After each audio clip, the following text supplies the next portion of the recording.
but I can't let it go so easily until I see what it could be. Could be eternity or just a week. But yeah, our chemistry is off the chain. It's perfect now, but will it change? This ain't a yes, this ain't a no.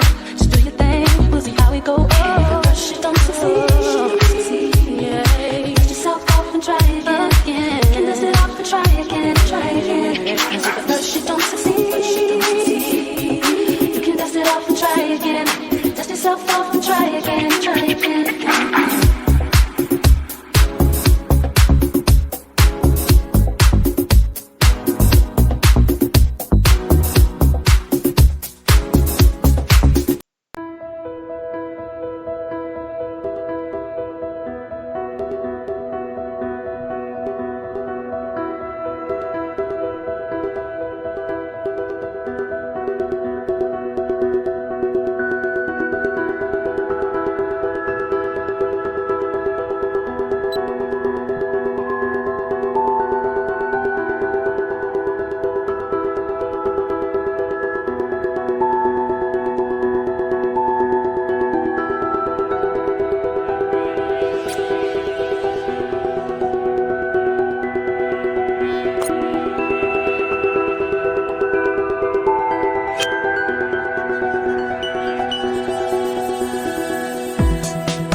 Good morning. Welcome to the fourth episode of the Portal Podcast. Today we're going to continue from episode 3. If you remember, we looked at the sketch fab model of the Roman Forum.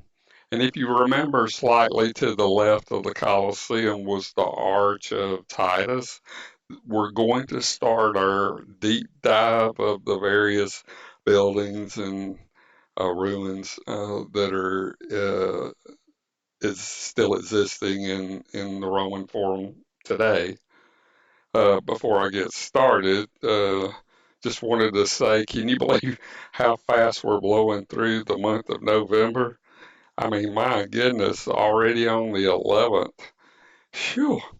And it's amazing how fast time flies.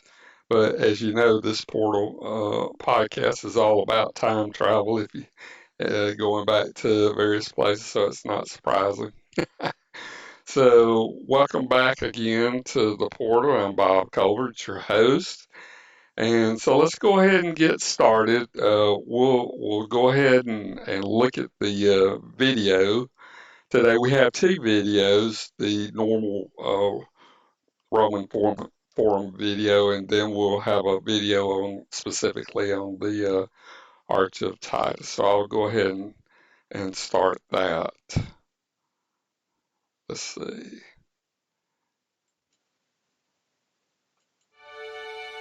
The Forum proper included this square, the buildings facing it, and sometimes an additional area, the Forum Adjectum, extending southeast as far as the Arch of Titus. Originally, the site of the Forum had been a marshy lake where waters from the surrounding hills drained. This was drained by the Tarquins with the Cloaca Maxima, or a needed citation. Because of its location, sediments from both the flooding Tiber and the erosion from the surrounding hills have been raising the level of the Forum floor for centuries. Excavated sequences of remains of paving show that sediment eroded from the surrounding hills was already raising the level in early Republican times. The Temple of Castor and Pollux is an ancient temple in the Roman Forum. It was originally built in gratitude for victory at the Battle of... All righty. So I'll do a little, brief introductory. The reference that I'm using is Wikipedia. Let's see. If you want to go to the Wikipedia for Arch of Titus, feel free to. I'll read some historical aspects of it. All right, so this is about the main arch of Titus. Sits on the Via Sacra in the Roman Forum. The Arch of Titus, it is a 1st century AD honorific arch, meaning to honor certain events or historical that a particular emperor would have conducted in his lifetime that they're honoring. So it's located again on the Via Sacra in Rome, and it's just to the southeast of the Roman Forum. So it was constructed in circa AD 81, and this was by Emperor Domitian, shortly after the death of his older brother, Titus, to commemorate Titus's official deification or consecratio, and the victory of Titus together with their father, Vespasian, over the Jewish rebellion in Judea at the time.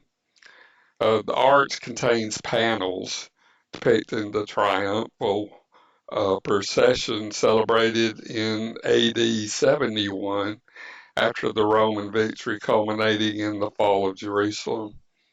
And it provided one of the few contemporary depictions of artifacts from Herod's temple also. Although the panels are not explicitly stated as illustrating this event, they are closely parallel to the narrative of the Roman procession as described a decade prior in Josephus, the Jewish War. If you remember, Josephus was a Roman Jewish historian and a military leader. His first name was Flavius Josephus. He was best known for writing the Jewish War. He was born in Jerusalem, then part of the Roman province of Judea, to a father of priestly descent and a mother who claimed royalty as their ancestor. The Arch of Titus, it became a symbol of the Jewish diaspora, and the menorah depicted on the arch served as the model for the menorah, used as the emblem of the state of Israel. The arch has provided the general model for many of the triumphal arches erected since the 16th century, and it is also the inspiration for the Arch of the Triomphe in Paris. It holds an important place in art history as well, being the focus of Franz Wyckoff's appreciation of Roman art in contrast to the prevailing view. I'll go ahead and show you the next video. It kind of goes in a little visual in depth. So let's go ahead and do that. One moment. The Arch of Titus is a 1st century AD honorific arch, located on the Via Sacra in Rome, just to the southeast of the Roman Forum. It was constructed in 82 AD by the Emperor Domitian, shortly after the death of his older brother Titus, to commemorate Titus's victories, including the siege of Jerusalem in 70 AD. The arch is large with both fluted and unfluted columns, the latter being the result of 19th century restoration. The spandrels on the upper left and right of the arch contain personifications of victory as a winged woman. Between the spandrels is the keystone, on which stands a female on the east side and a male on the west side. The soffit of the axial archway is deeply coffered with a relief of the apotheosis of Titus at the center. The sculptural program also includes 2 panel reliefs lining the passageway within the arch. Both commemorate the joint triumph celebrated by Titus and his father Vespasian in the summer of 71 AD. The south panel depicts the spoils taken from the temple in Jerusalem. The golden candelabrum or menorah is the main focus and is carved in deep relief. Other sacred objects being carried in the triumphal procession are the gold trumpets, the fire pans for removing the ashes from the altar, and the table of shew bread. These spoils were likely originally colored gold with the background in blue. In 2012, the Arch of Titus Digital Restoration Project discovered remains of yellow ochre paint on the menorah relief. All righty. So I'll cover a little bit about the history of the Arch of Titus. Based on the style of the sculptural details, as you saw in the video, Domitian's favored architect was named Rabirius. Sometimes he was credited with the Colosseum as well. He may have executed the arch project. Without the contemporary documentation, however, attributions of Roman buildings on the basis of style are a little shaky at best. The brother and the successor of Titus built the arch despite being described as hateful toward Titus by Cassiodia.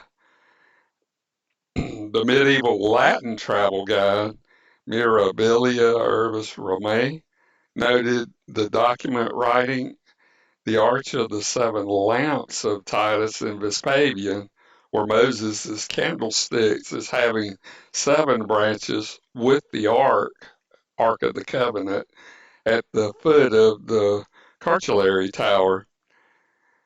During the Middle Ages, the Frangipiani family added a second story to the vault area, converting it into a fortified tower. Beam holes from the constructions remain in the panels. You saw those holes up there in the video at the top of the panels there. You can see those beam holes. Beam holes from the construction remained in the panels. Pope Paul the Fourth, papacy in 1555 to 1559, made it a place of yearly oath of submission. In the year 1716, Adrian Roland published his De Spoliis Templi Hierosolymani in Archua Titanio Romae Conspicuous in English. Wow, that was a lot. The spoils of the temple, Jerusalem, visible on the Arch of the Titan at Rome. It was one of the first buildings sustaining a modern restoration. That was started with Raphael Stern in 1817. It continued by Gladiatorial under Pius VII in 1821 with new capitals and with travertine masonry distinguishable from the original marble. The restoration was a model for the countryside of Porcia. At an unknown date, a local ban on Jews walking under the arch was placed on the monument by Rome's chief rabbinate. This was rescinded on the foundation of the State of Israel in 1948, and at the Hanukkah event in 1997, the change was made public. The arch was never mentioned in the rabbinic literature. A little bit on the architecture itself. The arch is large with both fluted and unfluted columns, the latter being the result of a 19th century restoration project. To give you a feel for the size of the Arch of Titus, the Arch of Titus measures 15.4 meters, that's 50 feet in height, 13.5 meters or 44 feet in width, 4.75 meters, 15.5 feet in depth. The inner archway is 8.3 meters, or 27 feet in height, and 5.36 meters, 17.5 feet in width. A little bit on the decorative sculpture of it, which you saw in the video, very ornately decorated in the arch itself, where the panels are. The spandrels on the upper left and right of the arch contain personifications of victory as winged women.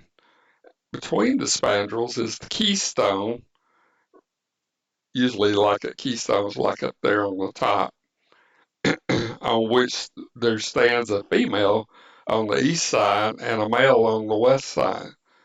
The soffit of the axial archway, right there, the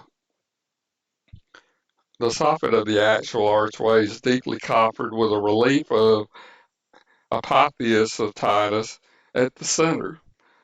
The sculptural program also included 2 panel reliefs lining the passageway within the arch itself. Both commemorated the joint triumph celebrated by Titus and his father, Vespasian, in the summer of AD 71. Just to give you an idea of who Vespasian, he was the father. He was a Roman emperor from AD 69 to 79, the fourth and the last emperor who reigned in the year of the 4 emperors. He founded the Flavian dynasty that ruled the empire for 27 years. His fiscal reforms, financial and organization of the government, consolidated of the empire, generated political stability and a vast Roman building period. And that was in the summer of AD 71. The south, the inner panel, depicts spoils taken from the temple in Jerusalem. The golden candelabrum, or menorah, is the main focus, and is carved very deep in deep relief. Other sacred objects being carried in the triumphal procession are the gold trumpets, the fire pans for removing the ashes from the altar, and the table of showbread. These spoils were likely originally colored in gold with a background in blue. In 2012, the Arch of Titus Digital Restoration Project did discover remains of yellow ochre paint, or for gold, on the menorah relief. The north inner panel depicted Titus as a triumphator attended by various genii and lictors who carry fascias. Fascias is a bound of bundled wooden rods. This is sometimes including an axe with a blade emerging. The fascia is an Italian symbol that had its origin in the Etruscan civilization. It was passed on to ancient Rome, where it symbolized a Roman king's power to punish his subjects, and later a magistrate's artifact.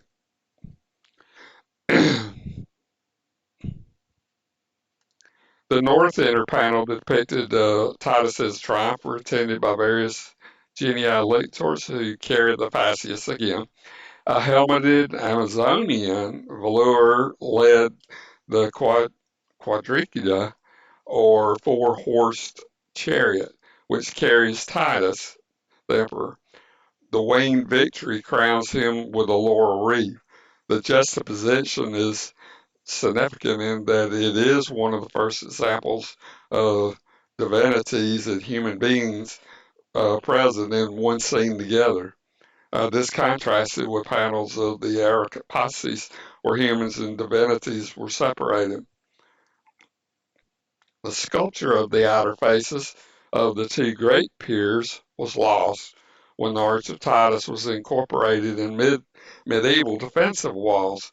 The attic of the arch was originally crowned by more statuary, perhaps of a gilded chariot. The main inscription used to be ornamented by letters made of perhaps silver, gold, or perhaps some other metal. uh,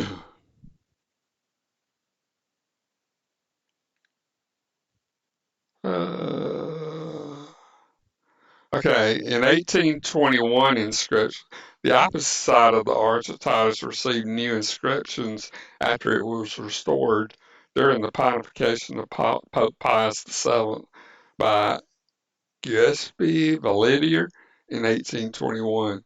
The restoration was intentionally made in travertine to differentiate it from the original marble and the restored portions.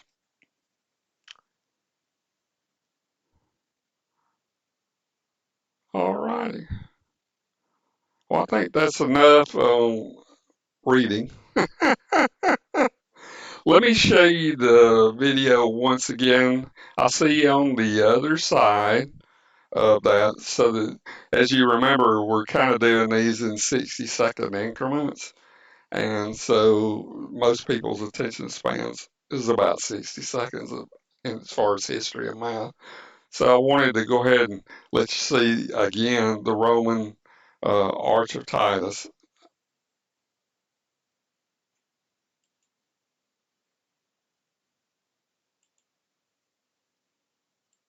The Arch of Titus is a 1st century AD honorific arch, located on the Via Sacra in Rome, just to the southeast of the Roman Forum. It was constructed in 82 AD by the Emperor Domitian, shortly after the death of his older brother Titus, to commemorate Titus's victories, including the siege of Jerusalem in 70 AD. The arch is large with both fluted and unfluted columns, the latter being the result of 19th century restoration. The spandrels on the upper left and right of the arch contain personifications of victory as a winged woman. Between the spandrels is the keystone, on which stands a female on the east side and a male on the west side. The soffit of the axial archway is deeply coffered with a relief of the apotheosis of Titus at the center. The sculptural program also includes 2 panel reliefs lining the passageway within the arch. Both commemorate the joint triumph celebrated by Titus and his father Vespasian in the summer of 71 AD. The south panel depicts the spoils taken from the temple in Jerusalem. The golden candelabrum or menorah is the main focus and is carved in deep relief. Other sacred objects being carried in the triumphal procession are the gold trumpets, the fire pans for removing the ashes from the altar, and the table of shewed bread. These spoils were likely originally colored gold, with the background in blue. In 2012, the Arch of Titus Digital Restoration Project discovered remains of yellow ochre paint on the menorah relief. All righty. So today we covered the Arch of Titus, and if you were in attendance on the last episode, we also went through a Sketchfab 3D model. I thought it was very well done. I wished it had more polygons to increase the resolution on that, but it served its purpose to describe in a 3D way that you could peruse or travel through, fly through, or whatever you want to call it, through those historical ruins. And so, yeah, so this was the first episode that we would do a deep dive. From here forth, we'll probably do more deep dives of all of the buildings, ruins, and such, maybe even some gardens and stuff. I forgot to mention there was a lot of ornate gardens, uh, and in that Sketchfab model, I failed to mention that. I apologize on that. But yeah, Rome had some beautiful gardens and that. So, well, as we can tell, we're on the 11th day of November. We're blowing through the month very fast. we're also in the thick of regular season of college football. So wherever you are, I hope you enjoyed this episode. It was the fourth episode of the Roman Forum. This is 4 out of 20 episodes that we'll be covering on this. And if you have any commentary on the Arch of Titus or sketch file model or anything that we've covered so far in the Roman Forum series, please leave them in the comments below section. So again, wherever you are, I hope you have a wonderful Saturday remainder. Here it's 8:26 a.m. Pacific Standard Time, and we're in Los Angeles, and it's gorgeous here. Temperatures probably the high will be about 61 degrees. Feels like it's probably about 46 degrees right now. So you have a great rest of the weekend, and on next week, I hope you have a very productive and safe weekend. Keep positive. There's a lot of negativity going on in this world, so try to keep a positive face on things and positive spirit on that. So we'll see you next Saturday at 8 o'clock Pacific Standard Time. Y'all take care, my friends. See you later.